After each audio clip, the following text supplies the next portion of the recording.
Hebrews, Hebrews, Hebrews. This is Prophets of Awakening. This is our Sunday Advanced Bible Study night. Uh, it's the 31st of August, 2025. Um, we'll be dealing with the book of Daniel. We'll be reading out of 6 chapters out of the book of Daniel. We'll read each chapter and break it down. Okay, you can go to our YouTube channel, The Prophets of Awakening. Check out our videos. We have over 1,000 or so videos that you can look at, examine, get the meat out. These videos will lead you to the truth of the Holy Scriptures. And if you like what you're hearing and receiving, I'm asking you to like, share, and subscribe to the channel. It would be greatly appreciated. And we have our Cash App at the bottom of the screen in case you want to support the channel or help it move along. That too will be greatly appreciated. Okay, this is a non-Messianic channel. We deal with the Tanakh and the Torah. Tanakh being the Old Testament, so-called Book of Remembrance, and the Torah is the first 5 books of the Old Testament that was given to Moses by our Savior and our Redeemer. We don't subscribe to the New Testament, to JC, the Church Fathers, the Gentiles, Paul, Peter, none of that, okay? This channel was created to aid and assist Hebrews who are waking up to their true identity and understanding who their Savior truly is. Okay, shalom and welcome to the channel, and welcome to our Sunday Advanced Bible Study. We're gonna do our normal, which is a moment of silence, prayer, songs, there's current events, needs to know information. Then we open it up for some Q&A. Then we have a topic for discussion, which is why did God really destroy the Canaanites? We're going to deal with that. Then our scripture reading, like I said, will be out of the book of Daniel. We'll be dealing with chapters 1 through 6. We're going to read them, each chapter, and break it down. And then we'll pick a scripture like we normally do, break that scripture down, and then we'll close out. Okay? This moment of silence is for the Lord of hosts and all that he's doing to bring about our prophesied deliverance in these last days. Okay.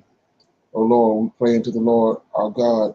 We make our confessions, O Lord, the great and dreadful God. Keep it covenant and mercy to them that love thee and to them that keep thy commandments. O Lord, righteousness belongeth unto thee, but unto us a confusion of face, as it is this day, to the men of Judah and to the inhabitants of Jerusalem, and unto all Israel that are near and that are far off, through all the countries whither thou hast driven us, because of our trespass, that we have trespassed against thee. As it is written in the laws of Moses, all his evil has come upon us in the land of our captivities here in the Americas, Caribbean, Great Britain, Africa, and abroad. O Lord, according to all thy righteousness, I beseech thee, let thine anger and thy fury be turned away from thy city Jerusalem and thy people and thy holy mountain. O Lord, hear this prayer and cause thy face to shine upon thy sanctuary and thy people for your sake. O Lord, open your eyes and incline your ears to hear and behold our condition. O Lord, hear. O Lord, forgive. O Lord, hearken and do, and defer not for thy own sake. For your people need you very much at this hour. Peace be unto you. Okay. So with that being said, read the Psalms right quick. Okay. Let's see what we got here.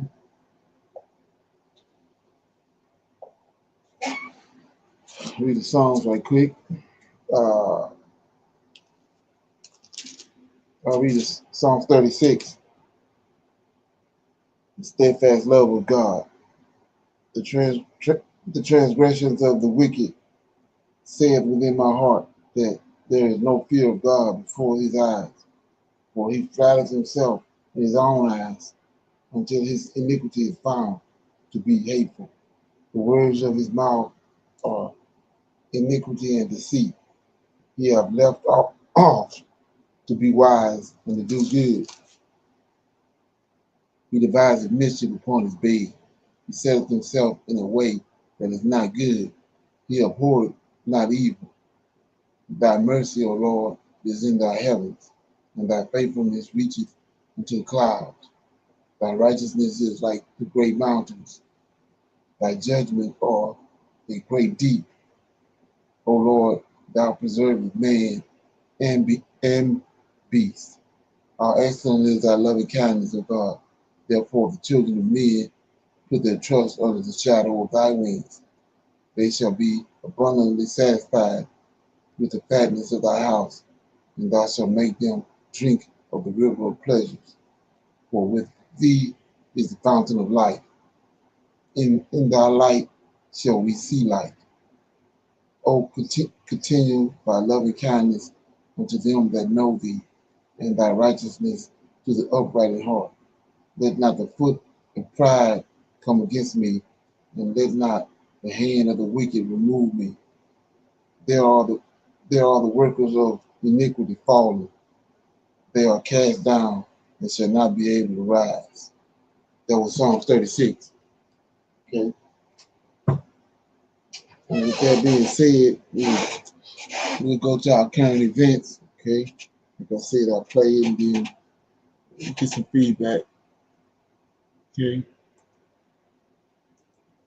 Your phone this morning, something happened that will completely change how 1.4 billion people access the internet. Africa just flipped the switch on its own internet infrastructure, and Google is about to face the biggest threat to its dominance since the company was founded. This isn't just another tech story you'll forget about tomorrow. This is the beginning of the end of Western tech monopolies, and by the time I'm done explaining what's really happening here, you'll understand why every major tech CEO is having emergency meetings right now. Most people think the internet is this global, unified system where everyone has equal access to information. But that's completely wrong. What we call the internet is actually a collection of networks controlled by a handful of Western companies. And for the past 2 decades, Africa has been forced to play by their rules. Every search, every click, every piece of data has had to travel through servers owned by Google, Amazon, and Microsoft. But that just changed forever. African Union officially launched the Continental Internet Exchange, and it's not just another internet service provider. This is a complete parallel internet infrastructure that bypasses Western controlled systems entirely. Think of it like this. Imagine if Africa decided to build its own highway system instead of paying tolls to use roads owned by foreign companies. That's exactly what just happened, except instead of highways, we're talking about the digital infrastructure that powers the modern economy. Here's what most people don't understand about how the internet actually works. When someone in Lagos, Nigeria wants to search for something on Google, that request doesn't go directly to Google's servers. It travels through a complex network of undersea cables, data centers, and exchange points, most of which are owned and controlled by Western companies. This means that African internet traffic often has to travel thousands of miles to servers in Europe or North America before coming back to Africa. It's like sending a letter to your neighbor by mailing it to another continent first. This system has created 3 massive problems that have held back Africa's digital development for decades. First, it's incredibly expensive. African countries pay some of the highest internet costs in the world because they're essentially paying rent to use someone else's infrastructure. Second, it's slow and unreliable because data has to travel such long distances. And third, it gives Western companies unprecedented control over African digital communications and data. But here's where it gets really interesting. The Continental Internet Exchange isn't just solving these problems, it's completely rewriting the rules of how the internet works. Instead of routing traffic through Western controlled systems, African internet traffic now stays within Africa. They've built a network of data centers, fiber optic cables, and exchange points that span the entire continent. When someone in Kenya wants to access a website hosted in South Africa, that data never leaves African soil. The technical achievement here is staggering. We're talking about 54 countries coordinating to build a unified digital infrastructure from scratch. They've laid over 100,000 kilometers of fiber optic cables, built 47 major data centers, and created exchange points in every major African city. This isn't some small-scale experiment. This is infrastructure that rivals anything built by Google, Amazon, or Microsoft. With hotels and vacation rentals.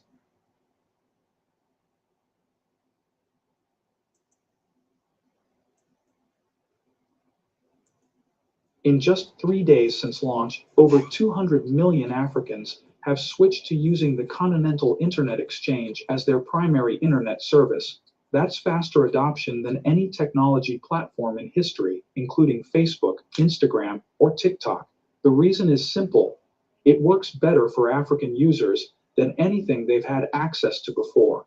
Google is scrambling to respond, but they're facing a problem they've never encountered before. They can't just buy their way into this market or copy the technology. The African Digital Protocol is open source, but it's specifically designed to work only within the Continental Internet Exchange infrastructure. Google would have to build their own parallel internet to compete, which would cost hundreds of billions of dollars and take decades to complete.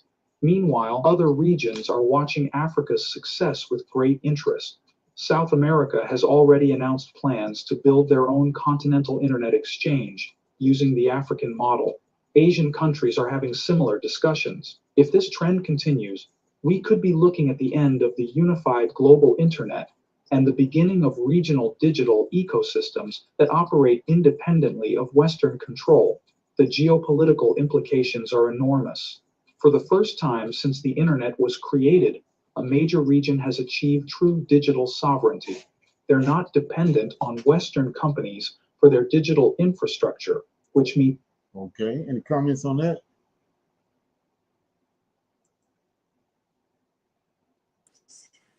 Shalom. It sounds like the rest going to be in trouble. Okay, yeah, exactly. Oh yeah, they looking good. Anybody else? Here we go. Now, because it's hard to believe.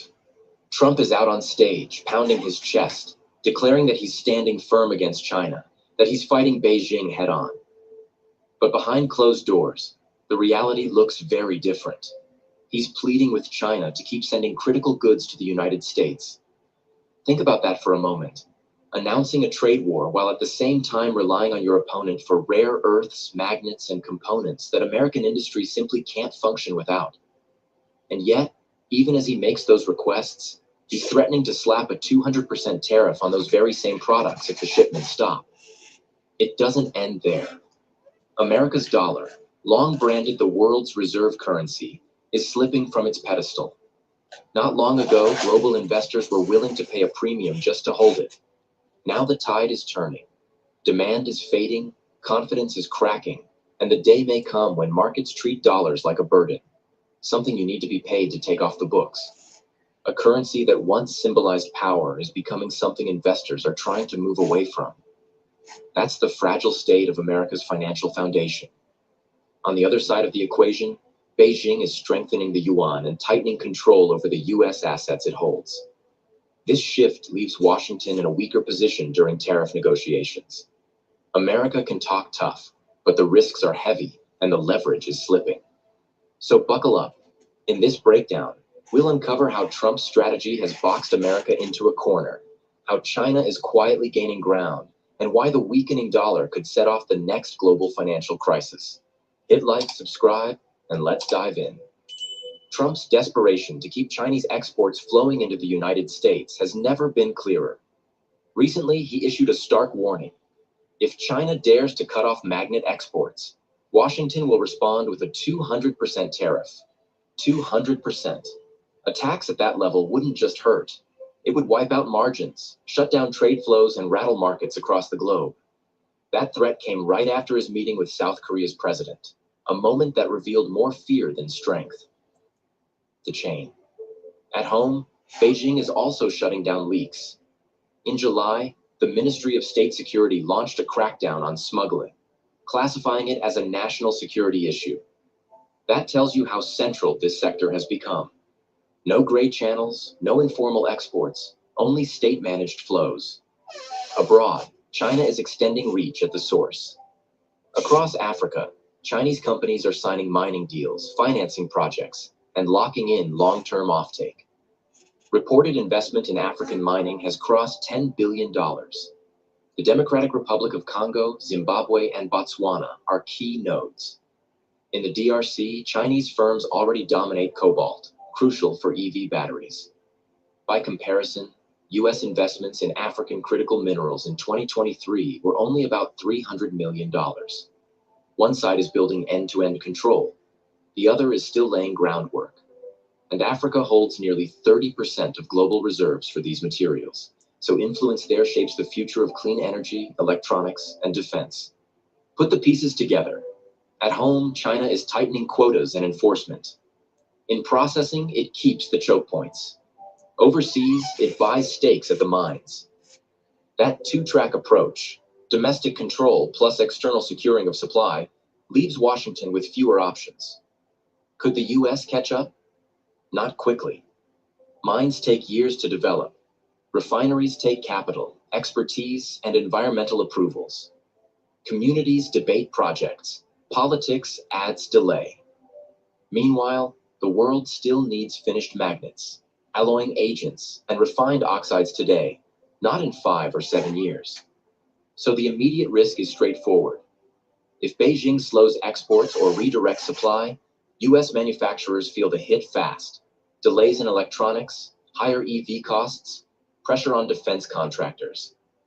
By writing the rules at home and stitching together supply abroad, China keeps leverage squarely on its side. So, like I said before, it says 30 countries have cut off business with the U.S. A lot of people not really paying attention to this, but they cut all ties, business ties with America, 30 countries. Anybody hear anything about that? Okay. That's some need to know information right here. I'm gonna play this. Okay. Thought it was pretty interesting. Rome fell.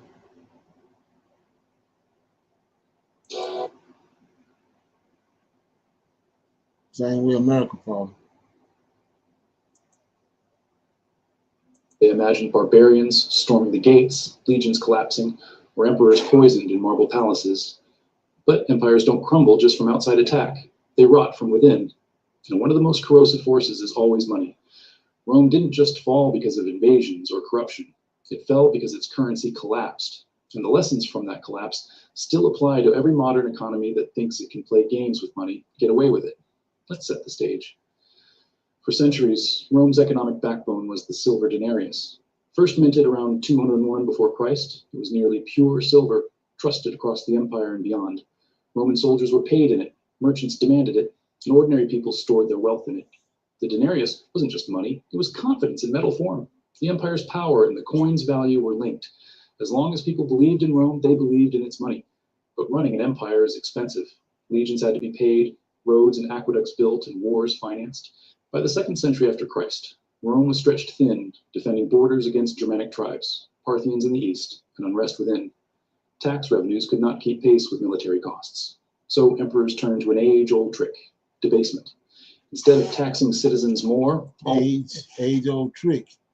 Was unpopular, they reduced the silver content in the denarius. The numbers tell the story. Under Emperor Augustus, who ruled at the dawn of the empire, the denarius contained about 95% silver.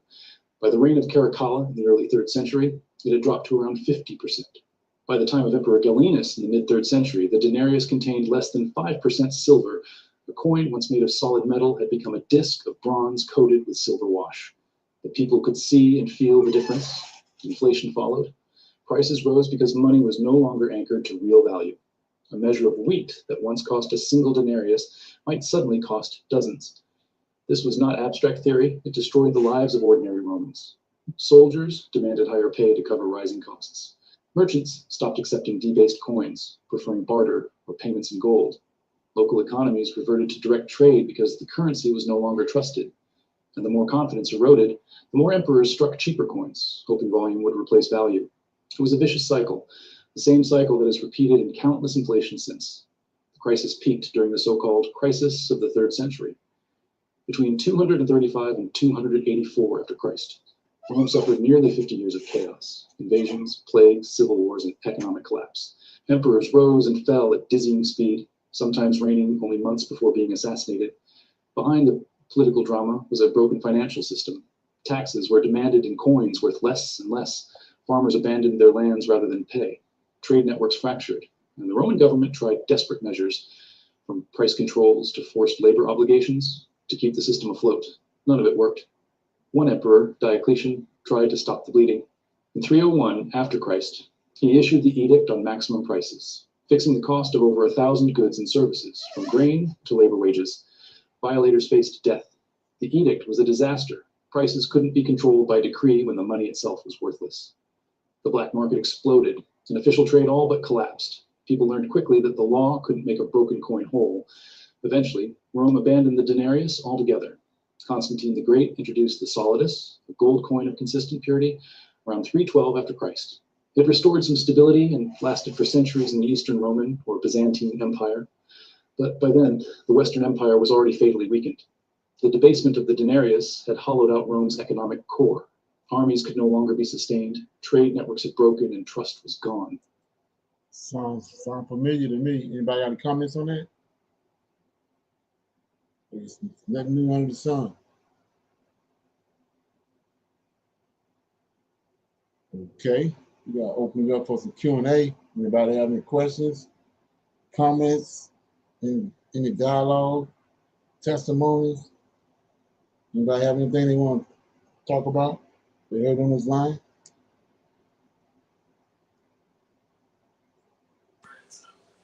Shalom.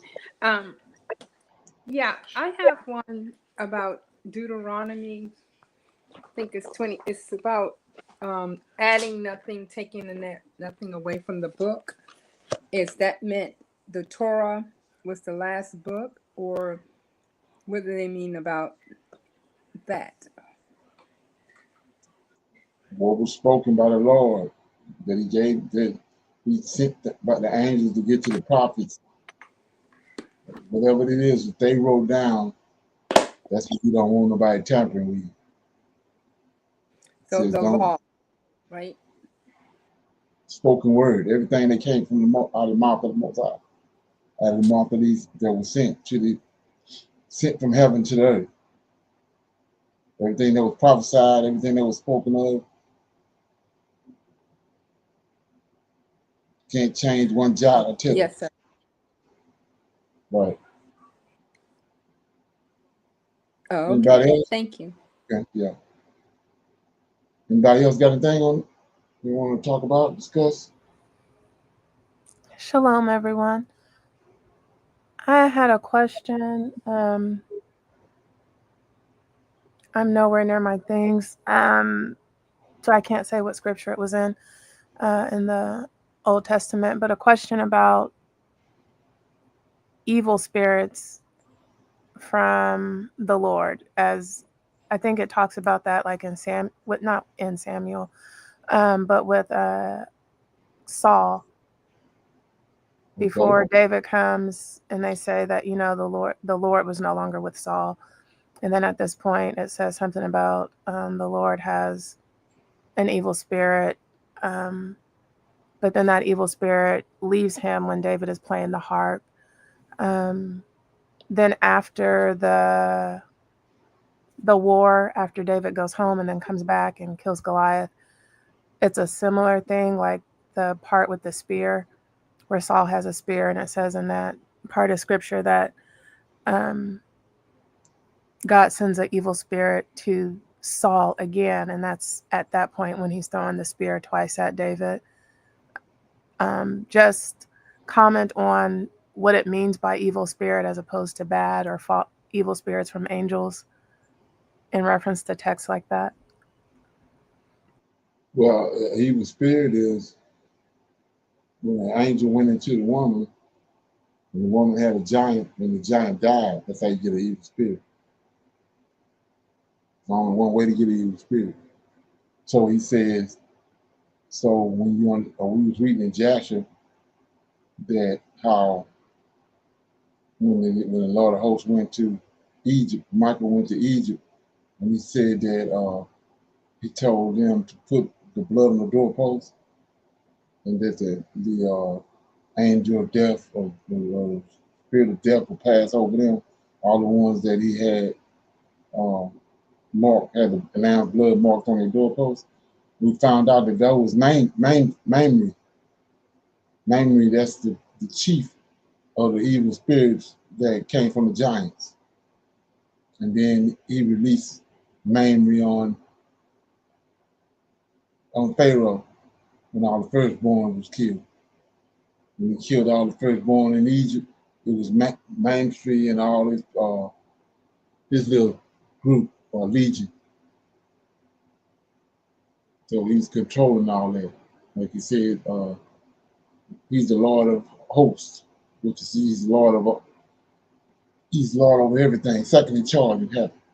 So he's over all that. So he summoned them and sent them. And they went, they came into Egypt. That's the only way you get an evil spirit, like I said, is from a giant, who dies. Or from the progeny that came from that union of giants, or from the union with angels and women. Yes, sir. So 1 Samuel 16 and 14. Now the Lord's spirit had left Saul, and an evil spirit from the Lord tormented him. So it doesn't mean this is an evil spirit literally created from the Lord. This is just an evil spirit that the Lord allowed to take over Saul.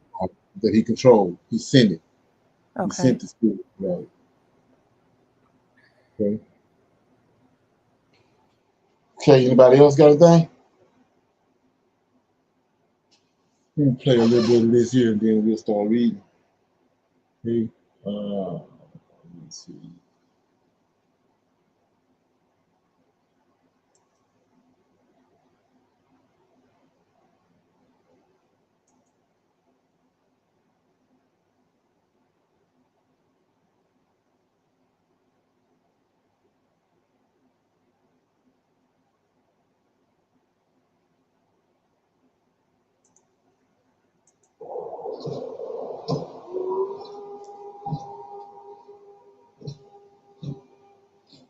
Welcome to the Unraveling the Scriptures channel. Who, after all, were the feared Canaanites mentioned in the pages of the Bible? And why did God command that this people be completely destroyed by the Israelites in one of the most severe and controversial decisions in the Scriptures? In this video, you will dive into the deep layers of a story full of mystery, conflict, and spiritual meaning.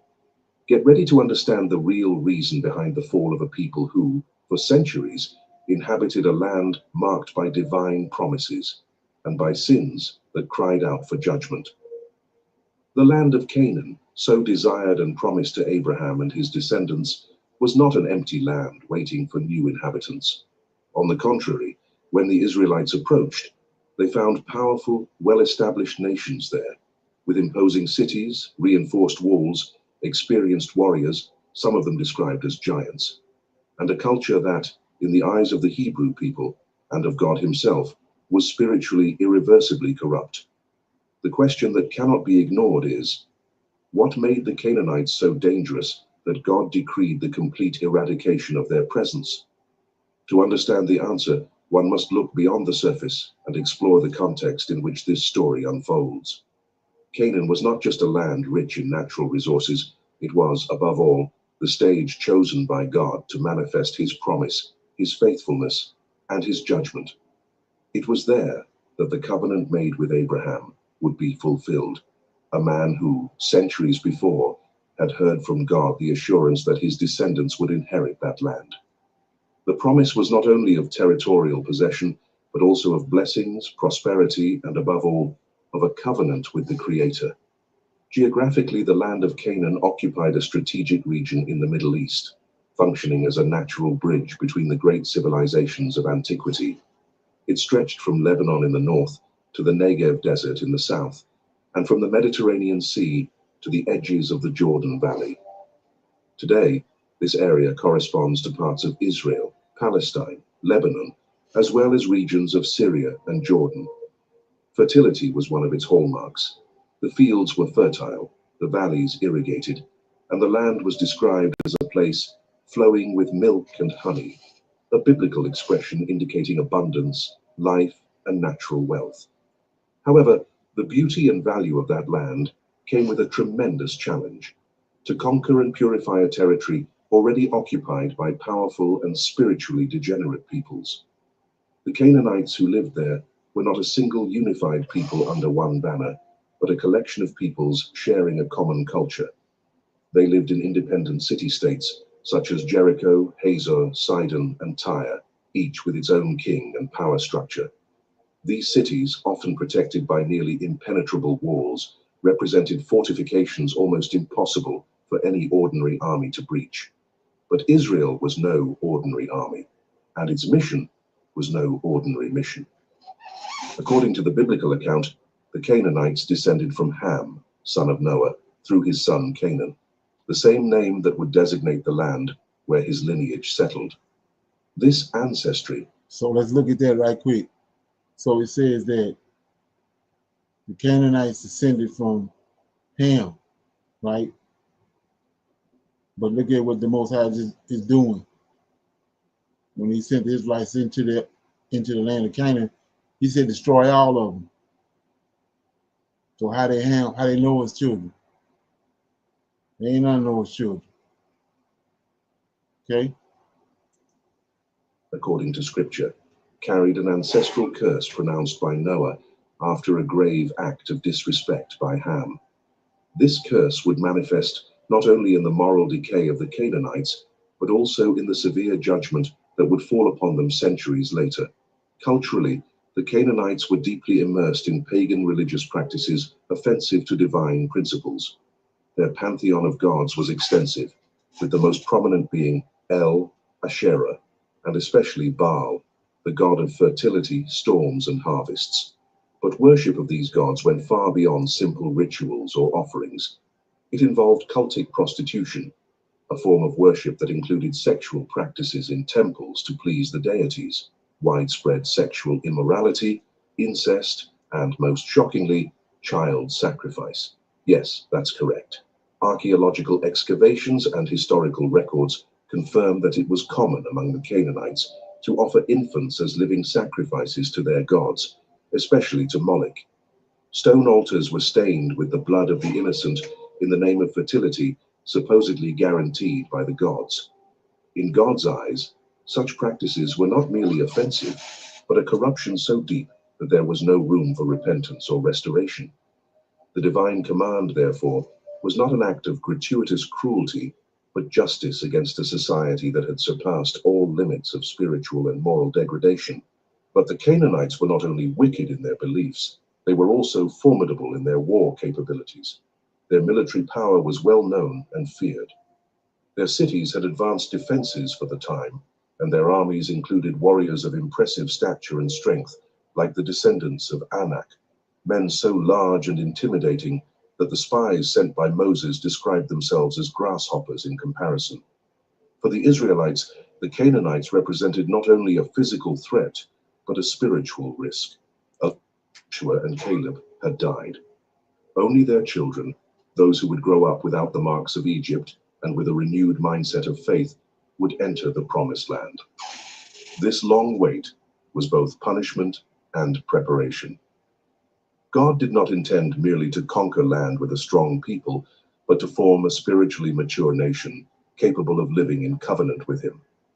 This episode shows that the conquest of Canaan was not just a military campaign. Above all, it was a spiritual test. God was teaching his people to trust, even in the face of challenges that, humanly speaking, seemed impossible. It was not merely about defeating enemy armies, but about overcoming fear, unbelief, and the temptation to retreat. The true battle was internal, the struggle for faith, obedience, and holiness. The conquest of the promised land required more than brute force. It demanded steadfast faith, unwavering courage, and absolute obedience. Three qualities that, at that point in the journey, were still being shaped in the hearts of the people of Israel. For this reason, Entry into Canaan had to be postponed. In his wisdom, God showed that his promise is not merely about reaching a destination, but about preparation. The fulfillment of God's promise is always accompanied by a process that molds character, teaches dependence, and strengthens faith. With the Okay. Any comments on that? Like I said, it's when you rightly divide it, you can see that Canaanites is not they're not akin to the Israelites. So that's a lie. They gotta see that. Okay. Anybody got any comments on that? Okay. We'll start reading out of the book of Daniel. That's where we at. We're gonna read 6 chapters. We start reading Daniel chapter 1. You feel like reading, Anidra? Yes, sir. Shalom. Okay. Daniel chapter 1. Okay.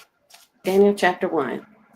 In the 3rd year of the reign of Jehoiakim, king of Judah, came Nebuchadnezzar, king of Babylon, unto Jerusalem and besieged it. And the Lord gave Jehoiakim, king of Judah, into his hand, with part of the vessels of the house of God, which he carried into the land of Shinar to the house of his God, and he brought the vessels into the treasure house of his God. And the king spake unto Ashpenaz, the master of his eunuchs, that he should bring certain of the children of Israel, and of the king's seed, and of the princes, children in whom was no blemish, but well favored, and skillful in all wisdom, and cunning in knowledge, and understanding science, and such as had ability in them to stand in the king's palace, and whom they might teach the learning and the tongue of the Chaldeans. And the king appointed them a daily provision of the king's meat, and of the wine which he drank, so nourishing them 3 years, that at the end thereof they might stand before the king. Now among these were of the children of Judah, Daniel, Hananiah, Mishael, and Azariah, unto whom the prince of the eunuchs gave names, for he gave unto Daniel the name of Belshazzar, and to Hananiah of Shadrach, and to Mishael of Meshach, and of Azariah Abednego. But Daniel purposed in his heart that he would not defile himself with the portion of the king's meat, nor with the wine which he drank. Therefore he requested of the prince of the eunuchs that he might not defile himself. Now God had brought Daniel into favor and tender love with the prince of the eunuchs. And the prince of the eunuchs said unto Daniel, I fear my lord the king, who hath appointed your meat and your drink. For why should he see your faces worse liking than the children which are of your sort? Then shall you make me endanger my head to the king. Then Daniel said to Melzar, whom the prince of the eunuchs had set over Daniel, Hananiah, Mishael, and Azariah, prove thy servants, I beseech thee, 10 days, and let them give us pulse to eat and water to drink. Then let our countenances be looked upon before thee, and the countenance of the children that eat of the portion of the king's meat. And as thou seest, deal with thy servants. So he consented to them in this matter and proved them 10 days. And at the end of the 10 days, their countenances appeared fairer and fatter in flesh than all the children which did eat the portion of the king's meat. And Melzar took away the portion of their meat and the wine that they should drink, and gave them pulse. As for these 4 children, God gave them knowledge and skill and all learning and wisdom, and Daniel had understanding in all visions and dreams. Now at the end of the days that the king had said he should bring them in, then the prince of the eunuchs brought them in before Nebuchadnezzar. And the king communed with them, and among them all was found none like Daniel, Hananiah, Mishael, and Azariah. Therefore they stood they before the king. And in all matters of wisdom and understanding that the king inquired of them, he found them 10 times better than all the magicians and astrologers that were in his realm. And Daniel continued even unto the 1st year of King Cyrus. That was Daniel chapter 1. Shalom. Okay. Anybody got any comments on that chapter? Anything that stuck out? Shalom. Brother Leonard, is pulse Beans. What is pulse? Beans, pretty much. Okay. I'm thinking lentils, something like that. Okay. Thank you. Okay. Anybody else? Yeah, I got a couple of things I want to shine light on. If you go back, it says verse 3, right? It says, I talked about this before, but I'm going to shine light on it again. It says, and the king spake unto Asenath the matter of his eunuch, the master of his eunuch, my bad, that he should, check it out, that he should bring certain of the children of Israel, right? And of the king's seed, and of the princes, right? And then you get over to, so David's seed, right? So then we get to verse 6. And now, these were the children of Judah, Daniel, Hannah, Mishael, Azarah. They got a David lineage.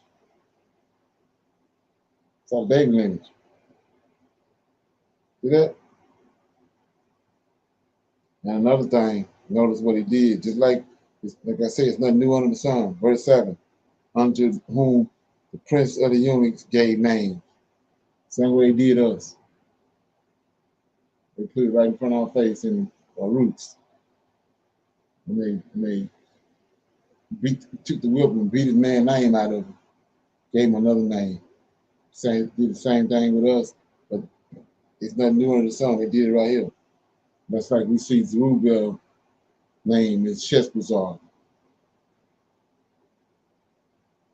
Okay? And then, yeah, so anybody else got anything on that? Shalom, Brother Leonard. I would have just I always thought Daniel was a Levite. So this is that was an eye opener to me. Right. Yeah, so I can't remember the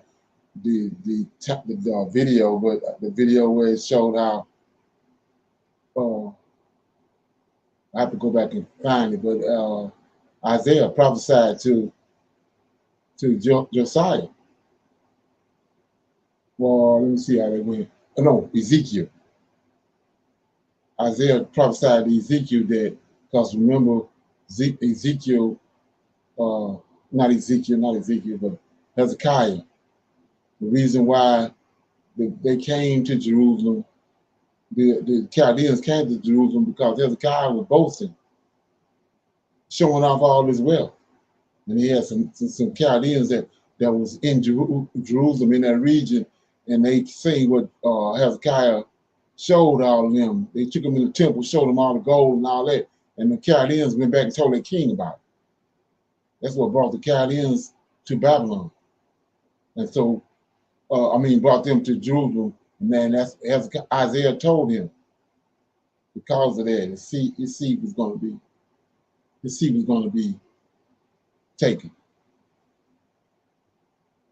So that's who Daniel is. But anyway, so yeah, at that front mate. So we want to read chapter 2. Joyce, you want to read chapter 2?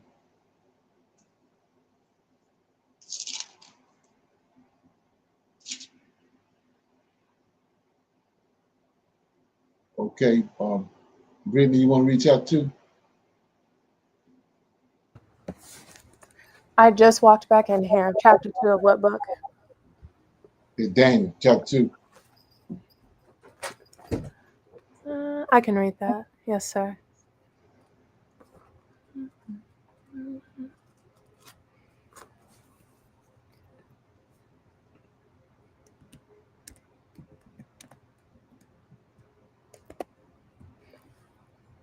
Okay. And in the second year of the reign of Nebuchadnezzar dreamed dreams, wherewith his spirit was troubled, and his sleep brake from him. Then the king commanded to call the magicians, and the astrologers, and the sorcerers, and the Chaldeans, for to shew the king his dreams. So they came and stood before the king. And the king said unto them, I have dreamed a dream, and my spirit was troubled to know the dream. Then spake the Chaldeans to the king in Syriac, O king, live forever. Tell thy servants the dream, and we will show the interpretation. The king answered and said to the Chaldeans, The thing is gone from me. If ye will not make known unto me the dream, with the interpretation thereof, ye shall be cut to pieces, and your houses shall be made a dunghill. But if you show me the dream, and the interpretation thereof, ye shall receive of me gifts, and rewards, and great honor. Therefore show me the dream, and the interpretation thereof. They answered again and said, Let the king tell the servants the dream, and we will show the interpretation of it. The king answered and said, I know of certainty that ye would gain the time, because ye see the thing is gone from me. But if ye will not make known unto me the dream, there is but one decree for you. For ye have prepared lying and corrupt words to speak before me, till the time be changed. Therefore tell me the dream, and I shall know that ye can show me the interpretation thereof. The Chaldeans answered before the king and said, There is not a man upon the earth that can show the king's matter. Therefore there is no king, lord, nor ruler that asks such things at any magician or astrologer or Chaldean.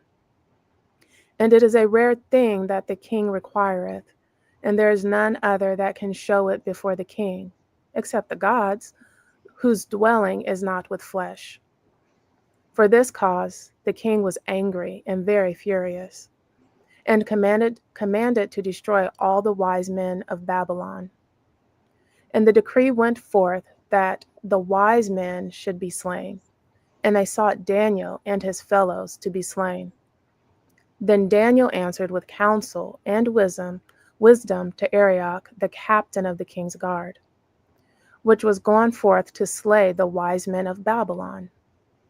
He answered and said to Arioch, the king's captain, Why is the decree so hasty from the king? Then Arioch made the thing known to Daniel.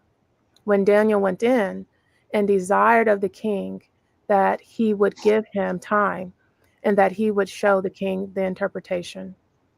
Then Daniel went to his house and made the thing known to Hananiah, Mishael, and Azariah, his companions, that they would desire mercies of the God of heaven concerning this secret, that Daniel and his fellows should not perish with the rest of the wise men of Babylon. Then was the secret revealed unto Daniel in a night vision. Then Daniel blessed the God of heaven. Daniel answered and said, Blessed be the name of God forever and ever, for wisdom and might are his. And he changeth the times and the seasons. He removeth kings and setteth up kings. He giveth wisdom unto the wise and knowledge to them that know understanding. Verse 22, he revealeth the deep and the secret things. He knoweth what is in the darkness, and the light dwelleth in him. I thank thee and praise thee, O thou God of my fathers, who hast given me wisdom and might, and hast made known unto me now what we desire of thee. For thou hast now made known unto us the king's matter. Therefore Daniel went in unto Arioch, when the king had ordained to destroy the wise men of Babylon. He went and said thus to him, Destroy not the wise men of Babylon. Bring me in before the king, and I will show unto the king the interpretation. Then Arioch brought in Daniel before the king in haste, and said thus unto him, I have found a man of captives of Judah, that will make known unto the king the interpretation.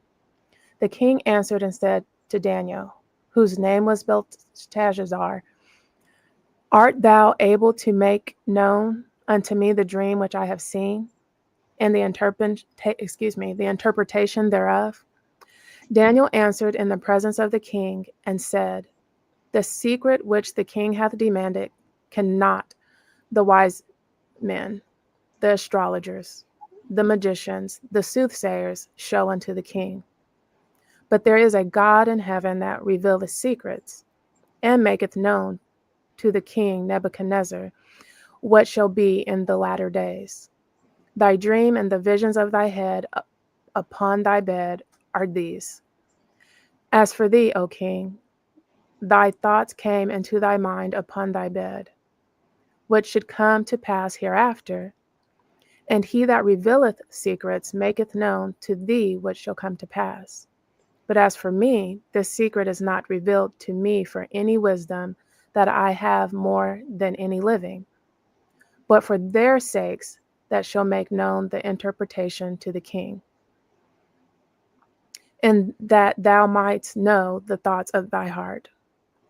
Thou, O king, sawest, and behold, a great image. This great image, whose brightness was excellent, stood before thee, and the form thereof was terrible. The image's head was of fine gold, his breast and arms of silver, and his belly and his thighs of brass, his legs of iron, his feet part of iron and part of clay. Thou sawest till that a stone was cut out without hand, which smote the image upon his feet that were of iron and clay, and brake them to pieces. Then was the iron, the clay, the brass, the silver, and the gold broken to pieces together. It became like the shaft of the summer threshing floors. And the wind carried them away, that no place was found for them. And the stone that smote the image became a great mountain, and filled the whole earth. This is the dream, and we will tell the interpretation thereof before the king. Thou, O king, art a king of kings, for the God of heaven hath given thee a kingdom, power, and strength, and glory. And wheresoever the children of men dwell, the beasts of the field and fowls of the heaven hath he given into thine hand, and hath made thee ruler over them all. Thou art this head of gold. And after thee shall rise another kingdom inferior to thee, and another third kingdom of brass, which shall bear rule over all the earth. And the fourth kingdom shall be strong as iron, for as much as iron breaketh in pieces and subdueth all things. And as iron that breaketh all these, shall it break in pieces and bruise. And whereas thou sawest the feet and toes, part of potter's clay, and part of iron, the kingdom shall be divided. But there shall be in it of the strength of the iron, for as much as thou sawest the iron mixed with merry clay. And as the toes of the feet were part of iron and part of clay, so the kingdom shall be partly strong and partly broken. And whereas thou sawest iron mixed with merry clay, they shall mingle themselves with the seed of men, but they shall not cleave one to another, even as iron is not mixed with clay. And in the days of these kings shall the God of heaven set up a kingdom, which shall never be destroyed, and the kingdom shall not be left to other people, but it shall break in pieces, and consume all these kingdoms, and it shall stand forever. For as much as thou sawest that the stone was cut out of the mountain without hands, and it brake in pieces the iron, the brass, the clay, the silver, and the gold, the great God hath made known to the king what shall come to pass hereafter. And in the dream, and the dream is certain, and the interpretation thereof sure. Then the king Nebuchadnezzar fell upon his face, and worshipped Daniel, and commanded that they should offer an oblation and sweet odors unto him. The king answered unto Daniel and said, Of truth it is that your God is a God of gods, and a Lord of kings, and a revealer of secrets, seeing thou couldst reveal this secret. Then the king made Daniel a great man, and gave him many great gifts, and made him ruler over the whole province of Babylon, and chief of the governors over all the wise men of Babylon. Then Daniel requested of the king, and he set Shadrach, Meshach, and Abednego over the affairs of the province of Babylon. But Daniel sat in the gate of the king. That was Daniel chapter 2. Okay, you got anything on that? So I don't have anything that I can ask right now. Or anything that came to me while reading this. Okay. I'm gonna start out before I forget 48 and 49. Go back to Daniel and go back to the role of the Lord of hosts. He's second in charge. So right here in 48, then the king made Daniel a great man, gave him many gifts, and made him ruler over the whole province of Babylon and chief over the governors, over all the wise men of Babylon. So he made Daniel second in charge. Just like what happened with Joseph, just like what happened to Mordecai. But check out what happened, 49. Then Daniel requested of the king and set Shadrach, Meshach, and Abednego over the affairs of the province of Babylon. And Daniel sat at the gate. Daniel sat in the gate of the king. So you say, what are you talking about? Well, go back to Mordecai. What was Mordecai at? Mordecai was at the gate. That's where they ruled from. That's where David, all the princes in Israel, they at the gate. They hung out at the gate, all the wise men. So Daniel gave over the authority they gave him over providence and went to the gate. Like I said, that's where Mordecai was at. And so, like I said, he made Joseph second in charge. He made Mordecai second in charge. He made Daniel second in charge. But Daniel allocated it to Shadrach, Meshach, and Abednego. And then there's something else over here in verse 3 I forgot to talk to shine a light on, was that in chapter 1, he told you what Daniel abilities was. He told you what all the different men had. He said Shadrach, Meshach, and Abednego had the ability over astrology, all these arts and stuff. But Daniel had the ability over dreams and visions. And so you say, what are you talking about? Joseph had the same abilities over dreams and visions. Okay? So let that permeate. Then, when I was showing you earlier that Daniel is out of David's lineage, right? Go to verse 25. Daniel chapter 2, verse 25.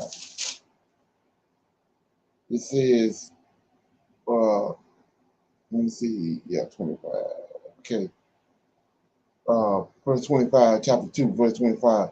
Then Arach brought in Daniel before the king in haste and said thus unto him, I have found a man of the captives of Judah. So he can't be a Levite. He's out of Judah. That's where David from. So let that from me. Then the other one is 20. Daniel answered and said, blessed be the name of God. You know this, the Lord of hosts, forever and ever. For wisdom and might are his.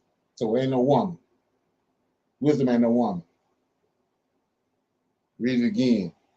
Daniel answered and said, blessed be the name of God, Lord of hosts, Michael, forever and ever. For wisdom and might are his. Okay? Kill that right there. So anyway, we keep going to let me see. AJ, you want to read Daniel 3 and 4? I'll read 4 and 5.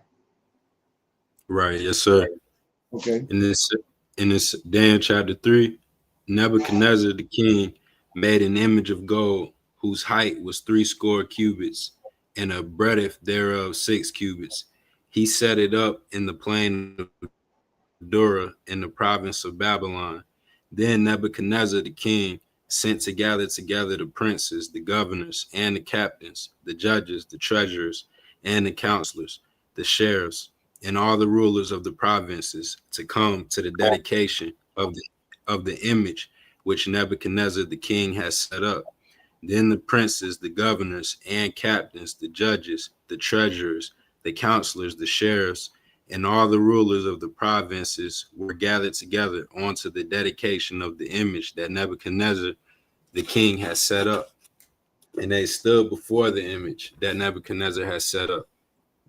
Then an herald cried aloud, "To you it is commanded, O people, nations, and languages, that at what time ye hear the sound of the cornet, flute, harp, sackbut, psaltery, dulcimer, and all kinds of music, ye fall down and worship the golden image that Nebuchadnezzar the king hath set up. And whoso falleth not down and worship shall the same hour be cast into the midst of a burning fiery furnace. Therefore, at that time, when all the people heard the sound of the cornet, flute, harp, and sackbut, and psaltery, and all kinds of music, all the people, the nations, and the languages fell down and worshiped the golden image that Nebuchadnezzar the king had set up. Wherefore, at that time, certain Chaldeans came near and accused the Jews. They spake and said to the king Nebuchadnezzar, O king, live forever. Thou, king, hast made a decree that every man that shall hear the sound of the cornet, flute, harp, sackbut, psaltery, and dulcimer, and all kinds of music shall fall down and worship the golden image. And whoso falleth not down and worshipeth, that he shall be cast into the midst of a burning fiery furnace. There are certain Jews whom thou hast set over the affairs of the province of Babylon, Shadrach, Meshach, and Abednego. These men, O king, have not regarded thee. They serve not thy gods, nor worship the golden image which thou hast set up. Then Nebuchadnezzar, in his rage and fury, commanded to bring Shadrach, Meshach, and Abednego. Then they brought these men before the king. Nebuchadnezzar spake and said unto them, is it true, O Shadrach, Meshach, and Abednego? Do not ye serve my gods, nor worship the golden image which I have set up? Now, if ye be ready, that at what time you hear the sound of the cornet, flute, harp, sackbut, psaltery, and dulcimer, and all kinds of music, ye fall down and worship the image which I have made. Well, but if you worship not, ye shall be cast the same hour into the midst of a burning fiery furnace. And who is that God that shall deliver you out of my hands? Verse 16, Shadrach, Meshach, and Abednego answered and said to the king, O Nebuchadnezzar, we are not careful to answer thee in this matter. If it be so, our God whom we serve is able to deliver us from the burning fiery furnace, and he will deliver us out of thine hand, O king. But if not, be it known unto thee, O king, that we will not serve thy gods, nor worship the golden image which thou hast set up. Then was Nebuchadnezzar full of fury, and the form of his vestige was changed against Shadrach, Meshach, and Abednego. Therefore he spake and commanded that they should heat the furnace 17 times more than it was wont to be heated. And he commanded the most mighty men that were in his army to bind Shadrach, Meshach, and Abednego and cast them into the burning fiery furnace. Then these men were bound in their coats, their hosen, and their hats, and their other garments, and were cast into the midst of the burning fiery furnace. Therefore, because the king's commandment was urgent, and the furnace exceeding hot, the flame of the fire slew those men that took up Shadrach, Meshach, and Abednego. And these three men, Shadrach, Meshach, and Abednego, fell down, bound into the midst of the burning fiery furnace. Then Nebuchadnezzar the king was astonished, and rose up in haste, and spake and said unto his counselors, Did not we cast three men bound into the midst of the fire? They answered and said unto the king, True, O king. He answered and said, Lo, I see 4 men loose, walking in the midst of the fire, and they have no hurt. In the form of the fourth is like the Son of God. Right. Verse 26. Then Nebuchadnezzar came near to the mouth of the burning fiery furnace and spake and said, Shadrach, Meshach, and Abednego, ye servants of the Most High God, come forth and come hither. Then Shadrach, Meshach, and Abednego came forth of the midst of the fire, and the princes, governors, and captains, and the king's counselors, being gathered together, saw these men upon whose bodies the fire had no power, nor was an hair of their head singed, neither were their coats changed, nor the smell of fire had passed on them. A second. Verse 28, then Nebuchadnezzar spake and said, blessed be the God of Shadrach, Meshach, and Abednego, who have sent his angel and have delivered his servants that trusted in him, and have changed the king's word and yielded their bodies, that they might not serve nor worship any God except their own God. Therefore I make a decree that every people, nation, and language which speak anything amiss against the God of Shadrach, Meshach, or Abednego shall be cut in pieces, and their houses shall be made a dunghill, because there is no other God that can deliver after this sort. Verse 30, then the king promoted Shadrach, Meshach, and Abednego in the province of Babylon. Shalom. That's Daniel chapter 3. Okay, you got anything on that? Oh, well, it had Brother Leonard, it just told us in verse 28 that the man that was in the fire with them was an angel, and this is the God that delivered them. Right, right. Verse 25 says, he answered and said, lo, I see 4 men loose, walking in the midst of the fire, and they have no hurt. And the form of the fourth, check it out. The form of the fourth is like the Son of God, right? And then when you get down to 28, then he tells you who he is. It says, then Nebuchadnezzar spake and said, blessed be the God of Shadrach, Meshach, and Abednego, who have sent his angel. There it is. Ain't JC. Sent his angel and delivered. You're going to deliver his servants that trusted in him, and have changed the king's words and yielded their bodies, and, that they might not serve or nor worship any God, except their own God. Okay. Ain't that something? Right, yes, sir. Don't get no plainer than that. So yeah. You got anything else, or you want to start reading for? Oh, I keep going if nobody else had nothing. Okay. All right, yes, sir. So Daniel chapter 4, Nebuchadnezzar the king, unto all people, nations, and languages that dwell in all the earth, peace be multiplied unto you. I thought it good to show the signs and wonders that the high God have wrought toward me. How great are his signs, and how mighty are his wonders. His kingdom is an everlasting kingdom, and his dominion is from generation to generation. I, Nebuchadnezzar, was at rest in my house and flourishing in my palace. I saw a dream which made me afraid, and the thoughts upon my bed and the visions of my head troubled me. Therefore I made a decree to bring in all the wise men of Babylon before me, that they might make known unto me the interpretation of the dream. Then came in the magicians and the astrologers, the Chaldeans and the soothsayers, and I told the dream before them, but they did not make known unto me the interpretation thereof. But at the last, Daniel came in before me, whose name was Belshazzar, according to the name of my God, and in whom is the spirit of the holy gods. And before him I told the dream, saying, O Belshazzar, master of the magicians, because I know that the spirit of the holy gods is in thee, and no secret troubled thee.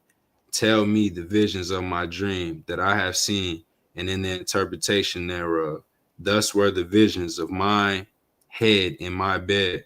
I saw, and behold, a tree in the midst of the earth, and the height thereof was great. The tree grew and was strong, and the height thereof reached unto heaven, and the sight thereof to the end of all the earth. The leaves thereof were fair, and the fruit thereof much, and in it was meat for all. The beast of the field had shadow under it, and the fowls of the heaven dwelt in the boughs thereof, and all the flesh was fed of it. I saw in the visions of my head upon my bed, and behold, a watcher, and the Holy One came down from heaven. He cried aloud and said thus, hew down the tree and cut off his branches, shake off his leaves and scatter his fruit.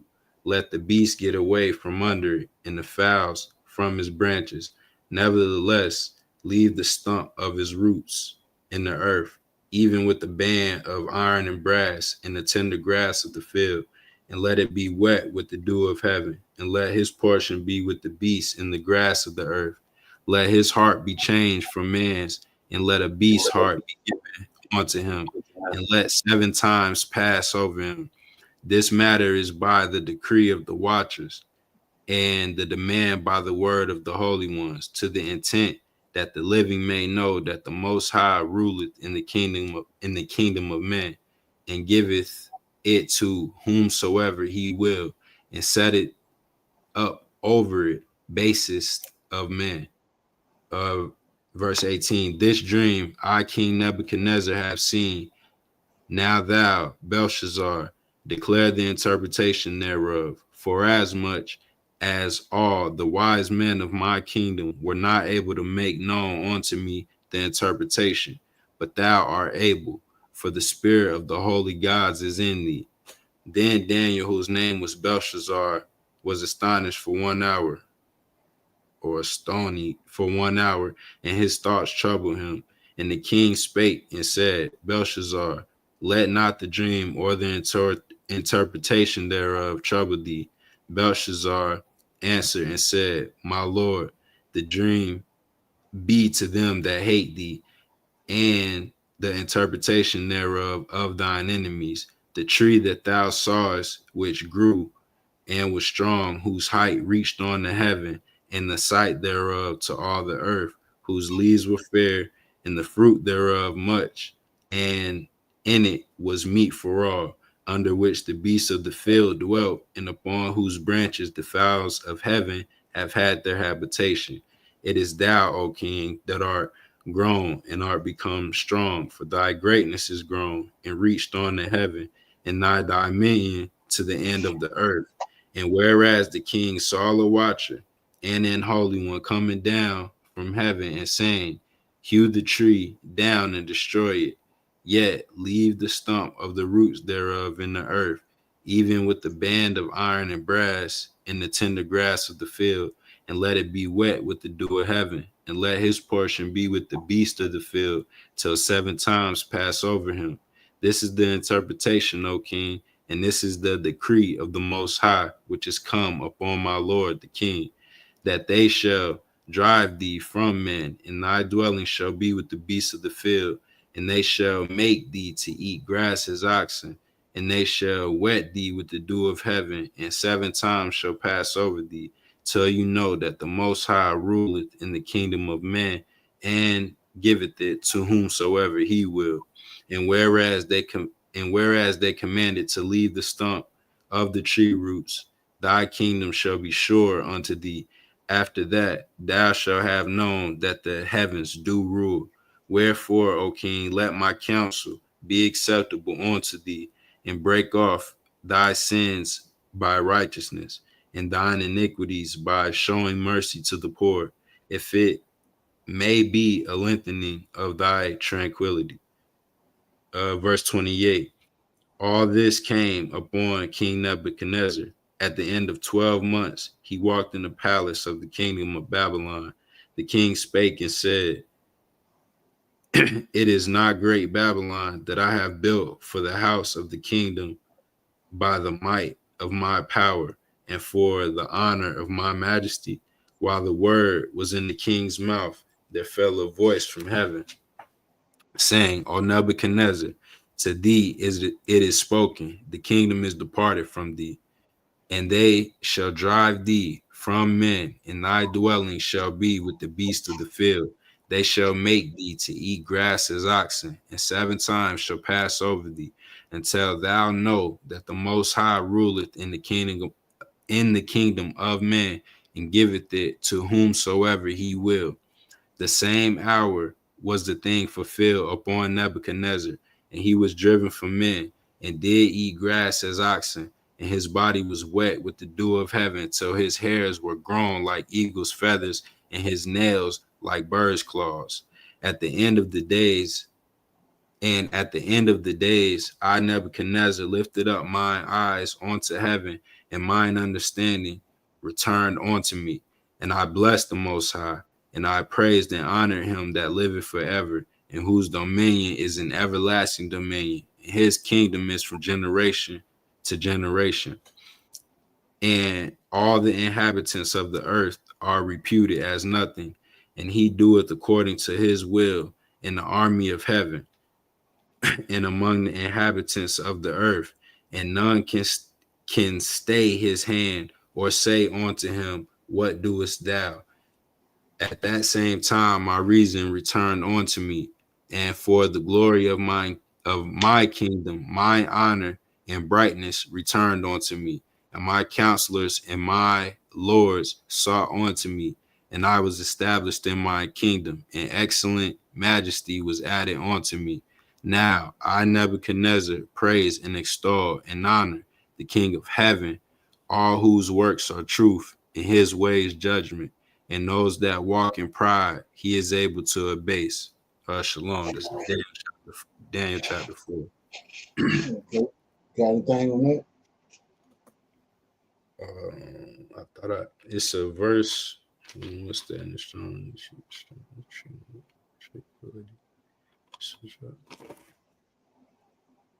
Oh, Brother Leonard, in verse 35, when it says, and all the inhabitants of the earth are reputed as nothing, and he doeth according to his will in the army of heaven. You know, it's the Lord of hosts, right? Right, yeah. That was one of the verses I just marked out while you was talking. Yeah. Okay, So yes, sir. it says right there that he's in the army. So it's not Yahweh, it's Lord of hosts. He's Lord of hosts over the armies, right? Right, yes, sir. That's Mike. Ain't that something? Right. It's another clear one right there. Right, exactly. Yeah, and so looking at this right here, you can see, right, how I told you Nebuchadnezzar set his kingdom up just like Yahweh. He just told us in the first part of that chapter, it says, chapter 4, verse 1. Nebuchadnezzar the king unto all people, nations, and languages that dwell in all the earth, peace be multiplied unto you. I thought it good to show the signs and the wonders that the Most High God have wrought toward me. How great are his signs and how mighty are his wonders. His kingdom is an everlasting kingdom, and his dominion is from generation to generation. Then I, Nebuchadnezzar, was at rest in my bed, in my house, and flourishing in my palace. I saw a dream which made me afraid, and the thoughts upon my head of my bed, and a vision of my head troubled me. So this way he saw Most High set up. And like I was showing you, that's why he says that Daniel told him, you the head of gold, you the first kingdom. And you see all the rest of the kingdoms pattern their kingdom after Nebuchadnezzar. Nebuchadnezzar saw Yahweh, how it was set up. He saw the 7 angels. He saw Yahweh. He saw all that. So he said his kingdom was the same way. Then we see that when the Medes and Persians came, theirs was set up the same way. He had 7 counselors. Greeks, they did the same set up. They were set up the same way. But Nebuchadnezzar the one that saw it. And he patterned his Babylon behind it. Okay. Anybody else got anything in chapter 4? Yes, sir. This shows that Nebuchadnezzar was trying to, like, he was so had so much going on that his power, he thought he was so more than the Lord, more than Lord of hosts, that he that's why he turned him into the, beast-like human. And then until he got turned into that, he acknowledged the Lord of hosts is who he is. Say it again. Okay. Being that Nebuchadnezzar, he wasn't trying to recognize the limitations that he had. He thought he had his own power, Right. his own intelligence and everything. And until the warning that the Most High gave him, until he turned him into what was read, like a wild person. He turned him He, into a beast in the field. beast in the field.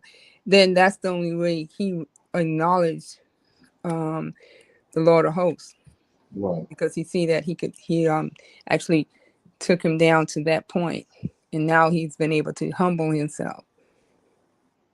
Exactly. Right. Anybody else? Okay. I'll read these last two chapters. Daniel chapter 5 and 6. It says, Belshazzar the king made a great feast to 1,000 of his lords, and drank wine before 1,000. Belshazzar, while he tasted the wine, commanded to bring the golden and silver vessels, which his father Nebuchadnezzar had taken out of the temple, which was in Jerusalem, that the king and his princes, his wives, and his concubines might drink therein. Then they brought the golden vessels that were taken out of the temple of the house of God, which was in Jerusalem, and the king and his princes and his wives and his concubines drank in them. They drank wine and praised the gods of gold, and of silver, and of brass, and of iron, and wood, and stone. In the same hour came forth fingers of a man's hand, and wrote over against the candlestick upon the plaster of the wall of the king's palace. And the king saw the part of the hand that wrote. Then the king's countenance was changed, and his thoughts troubled him, so that the joints of his loins were loose, and his knees smote one against another. So he peed on himself, right? So 7. And the king cried aloud to bring in the astrologers and the Chaldeans and the soothsayers. And the king spake and said to the wise men of Babylon, whosoever shall read this writing and show me the interpretation thereof shall be clothed with scarlet and have a chain of gold about his neck, and shall be third ruler in the kingdom. Then came in all the king's wise men, but they could not read the writing, nor make known to the king the interpretation thereof. Then was King Belshazzar greatly troubled, and his countenance was changed in him, and his lords were astonished. Now the queen, by reason of the words of the king and his lords, came in the banquet house, and the queen spake and said, O king, live forever. Let not thy thoughts trouble thee, nor let thy countenance be changed. There is a man in thy kingdom, in whom is the spirit of the holy gods, and in the days of thy father, light and understanding and wisdom, like the wisdom of the gods, was found in him, whom the king Nebuchadnezzar, thy father, the king, I say, the father, made master of the musicians, astrologers, Chaldeans, and soothsayers. For as much as an excellent spirit and knowledge and understanding, interpreting of dreams and showing of the hard sentences and dissolving of doubts were found in the same Daniel, whom the king named Belshazzar. Now let Daniel be called, and he will show the interpretation. Then was Daniel brought in before the king, and the king spake and said unto Daniel, Art thou that Daniel, which art of the children of the captivity of Judah, whom king my father brought out of Jewry? I have even heard of thee, that the spirit of the gods are in thee, and that light and understanding and excellent wisdom is found in thee. And now the wise men, the astrologers, have been brought in before me, that they should read this writing and make known unto me the interpretation thereof, but they could not show the interpretation of the thing. And I have heard of thee that thou canst make, interpretations and dissolve doubt. Now, if thou canst read the writings and make known to me the interpretation thereof, thou shalt be clothed with scarlet, and have a chain of gold about thy neck, and shall be third ruler in the kingdom. Then Daniel answered and said before the king, let the gifts be to thyself, and give thy rewards to another. Yet will I read the writings unto the king, and make known to him the interpretation. O thou king, the most high God gave Nebuchadnezzar thy father a kingdom, and majesty, and glory, and honor.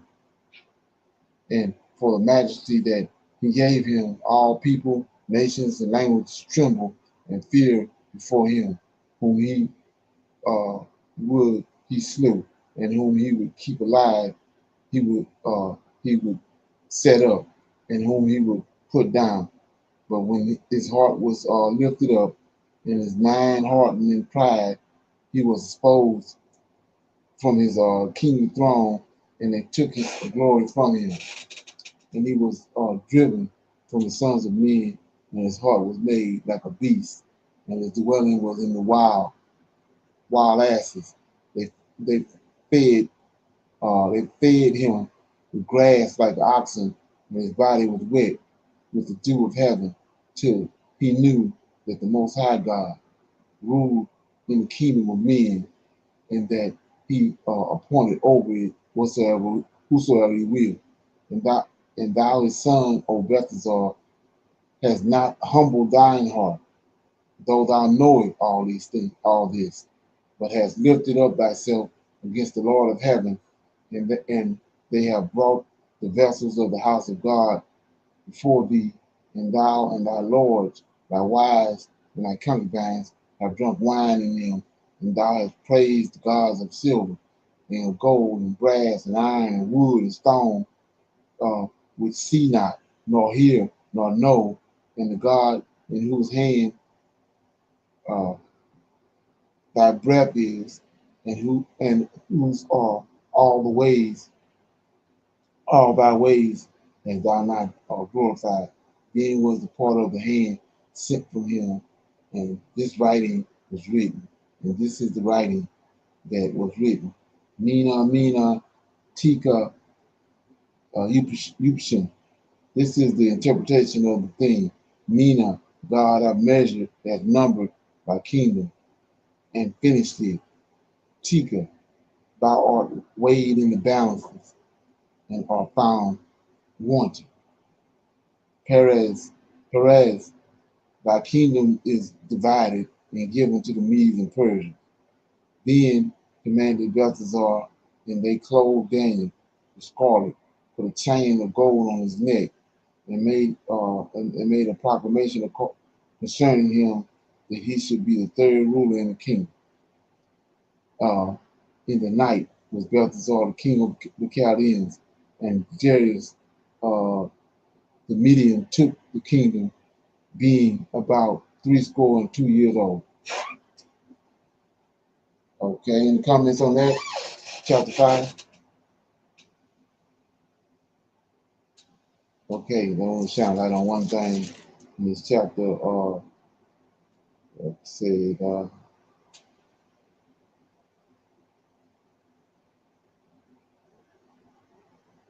We was talking the other day. We was reading Wednesday, I think, and we was reading through the Tanakh, and we saw that Moses came into the temple, and then the Lord of hosts called Moses from between the cherubims in the Holy of Holies, right?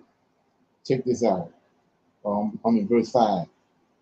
The Lord of hosts called him. So right here in verse 5, in the same hour came forth a finger of a man's hand and wrote over against the candlestick. See that? That's the candlestick. It's in the Holy of Holies. So this the Lord of hosts over against the candlestick, upon the plaster of the wall of the king's palace, and the king saw part of the hand that was wrote. So he over the candlestick.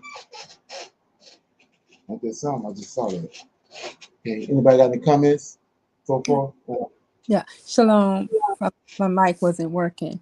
In verse 2 of chapter 5, the Belshazzar, that's how you pronounce his name. Belshazzar. Belshazzar. He's only in that seat because of his father was gone. Correct? His father wasn't there, so he took the place of his father. No, this is after that. His father had came back and died. Now he in charge. Oh, okay. Yeah, but And those Daniel told him that right here. It says, uh, 21. And he was driven from, Daniel told him 20. But when his heart was lifted up and his mind hardened in pride, and he was disposed of from his kingly throne, and they took his glory from him, and he was driven from the sons of men, and his heart was made like the beast, and his dwelling was with the wild asses. They fed him with grass like an oxen, and his body was wet with the dew of heaven, till he knew. So he came back. Till he knew that he Most High ruled in the kingdom of men, and that he appointed over it whatsoever he will. So he came back. Then 22, thou his son, O Belshazzar, has not humbled thyself, thy heart, thou that knoweth all, and though thou knowest all these things. So this is after Nebuchadnezzar passed. Oh, okay. I Right. was seeing verse 2. I was thinking about, like you were talking about, the vessel and the things that Nebuchadnezzar brought, those things from out of the temple or the house. It wasn't this Nebuchadnezzar got him from Jerusalem. He Jerusalem? brought him to Babylon, and now they in Babylon. Nebuchadnezzar passed away. Now his son, when he got those same vessels in Babylon and brought them out and feasted with him. That's what brought his downfall. Yes, sir. Okay.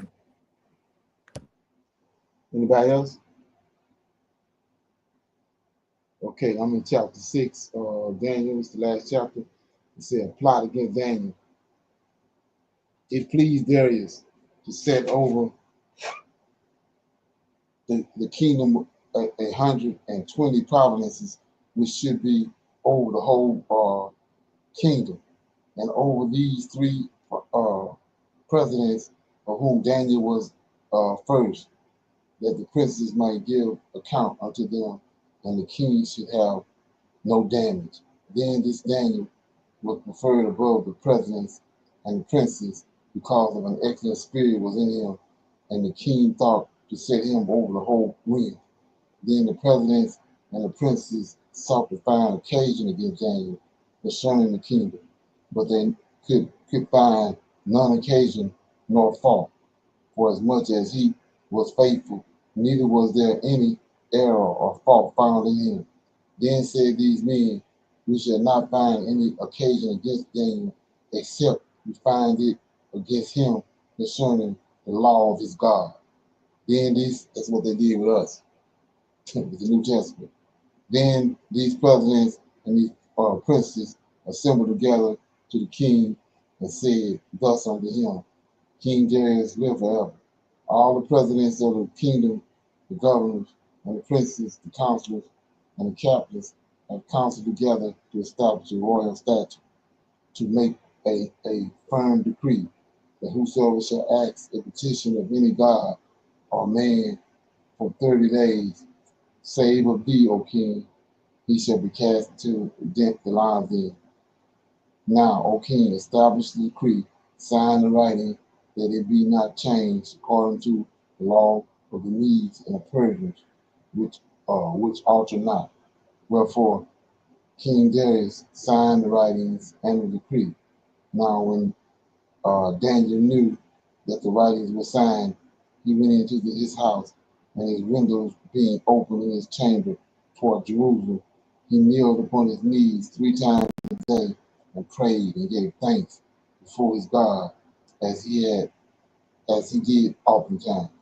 Then these men assembled and found Daniel praying and making supplication before his God. Then they came near and spake before the king concerning the king's decree.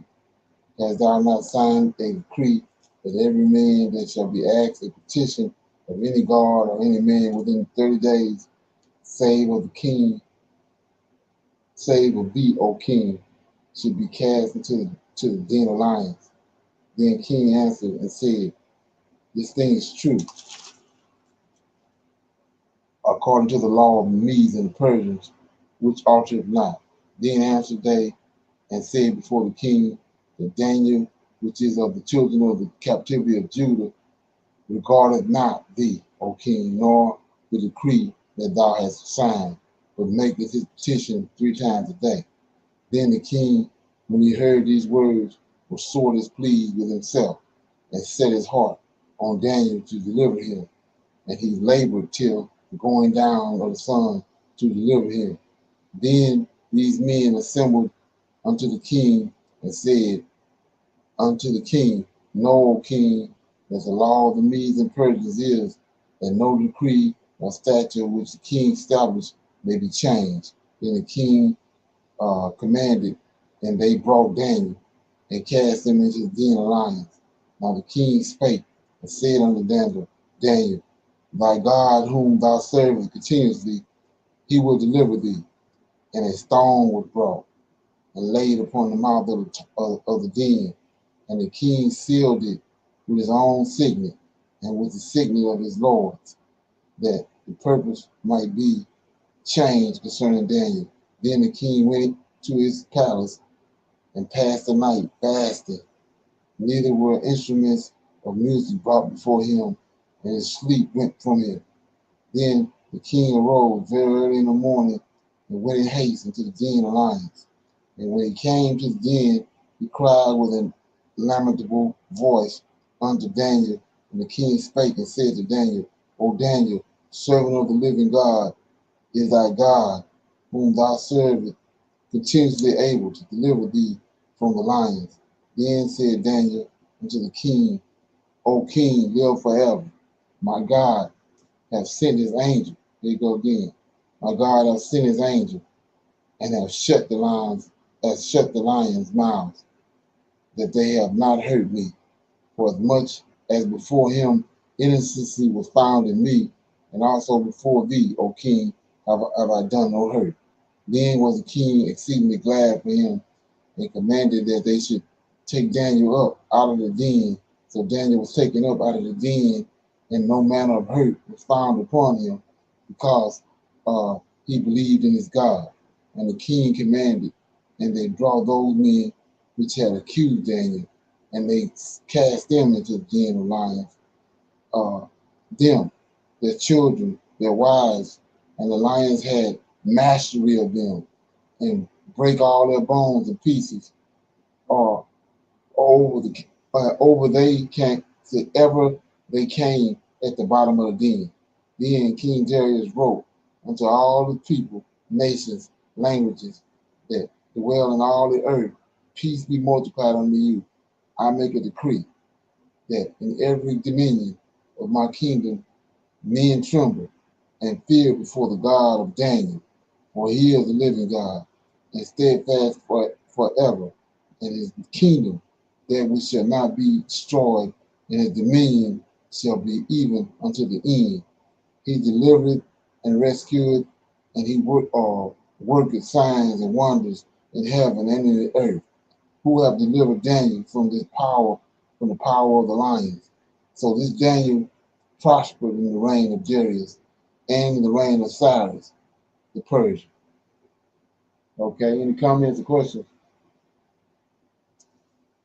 Anybody got anything?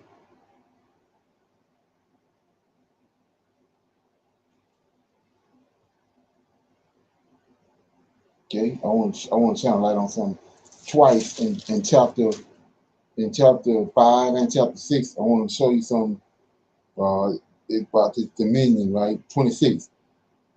After Darius came and saw that Lord of hosts had saved Daniel, the lions didn't do nothing to him, he made a decree in verse 26.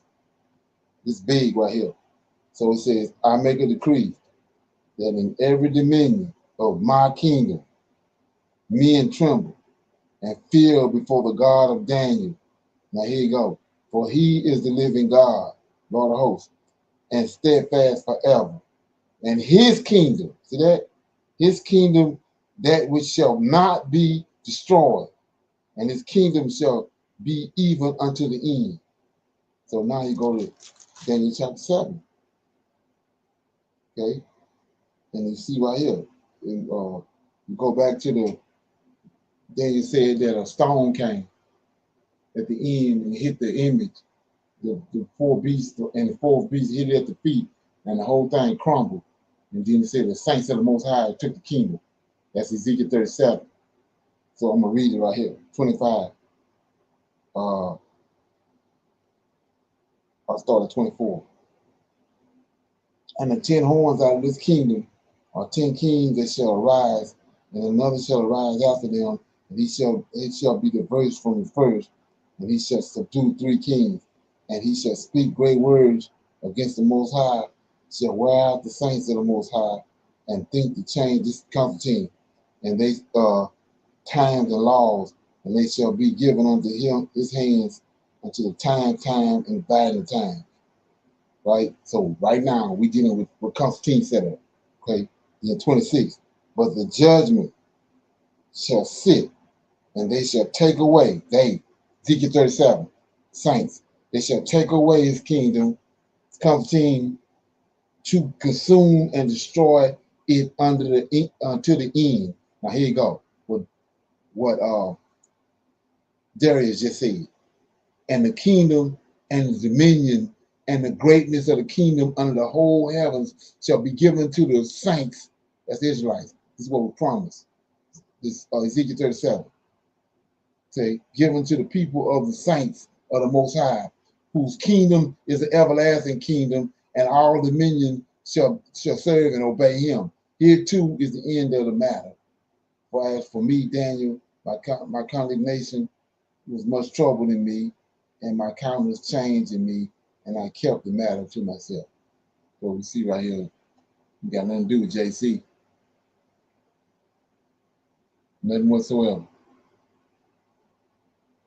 Okay, so with that being said, nobody have anything, we're gonna pick a scripture and then we'll close out. Somebody got a scripture they wanna shine light on? Shalom, everyone. Shalom, Brother Leonard. Can I read out of the story of the Bell and the Dragon? Oh yeah, go ahead. Yes, sir. This is verse. Apocrypha. Sir? That's out of the Apocrypha, right? Yes, sir. Okay, all right. And that will be verse 4 and 5, sir. Okay. Okay, it says, and the king revered it and went every day to worship it. That's Baal. But Daniel worshiped his own God. And the king said to him, why do you not worship Baal? And he said, because I do not revere artificial idols, but the living God who created heaven and earth and is sovereign over all mankind. That was out of the Apocrypha, the story of Baal and the dragon. Right, yes. And so we see, like I said, they didn't me. I think that they got Isaiah. I think Isaiah got 66 books in it. I think that Daniel had more chapters in it than Isaiah did, because of Baal and the dragon. That's in Daniel when he was a boy, when he was young. And then you had the story of Susanna. That's Daniel. All those things they broke up the book of Daniel and only put 12 chapters in the King James. But over in the Apocrypha, like I was saying, Bell and the Dragon, Susanna, and there's another one. Can't bring it up right now, but yeah, I know Bell and the Dragon and Susanna is talking about Daniel when he was in his youth. He was still in the land. He was still in Jerusalem at the time. This is before Nebuchadnezzar came and took him to Babylon, when that happened with Susanna. Okay. Anybody else have anything before we go? Brother, Yes, sir. go ahead, Brittany. Thank you. Shalom, everyone. I was going to say the Bell and the Dragon, that speaks volumes to what we just read, because I remember when reading it, it gave me an eye opener, because when we read the chapters we read, it's not very clear why they need to go so far to catch him in some heinous act, quote unquote, because it's not heinous. Right. But you read that, and it's because he had already caught them lying to the king. And it's something to read Bell and the Dragon and see that the king thought these idols, as they said in the chapters we read, made of silver, gold, wood, iron, all this other stuff. He thought they were really eating food. Right. Then they thought they outsmarted him. Well, we're gonna hide in this place, and when the king puts the food here, we'll show him that they're eating it, but we and our families are eating it. Right. The wisdom Daniel had from the Lord is something else, because he knew to put down ashes so the king could come in and see people were walking all over the floor eating the food. These aren't the statues that are large and built here. And it opened my eyes to how wise Daniel really was, because, and I agree, he has to have been doing a lot of stuff for him to be that high under each king, under Right. Nebuchadnezzar Right. and under Darius. He was putting stuff together just like Joseph. Right. And it got to be way more than 12 chapters. They broke down the book of Daniel. And like I said before, what I was showing everybody in Revelations chapter 18, Mystery Babylon, all that was in Daniel. I believe, looking at it. See, all that was in Daniel. They took it and broke all that up, put that over in Revelations, and gave Revelations some strength. But all that's coming out of the book of Daniel. Yeah. Okay, so everybody good on that? Yes, sir. Okay, so with that being said, I'm gonna say shalom, shalom, and another shalom. I see everybody Tuesday night for our Israelite Advanced Bible Study. Shalom. Shalom, everyone. I highly recommend that you get this book and you read it, because it's a must that you understand who God head is in the order that's in the Old Testament and Tanakh, because it's not the same as in the New Testament. And when you read this and you get an understanding, then the scriptures open up, and then you begin to understand. So I highly recommend that you get this book. It's the Elohim of Israel, and it's a breakdown on the word Elohim and who the God of Israel is, and the Godhead.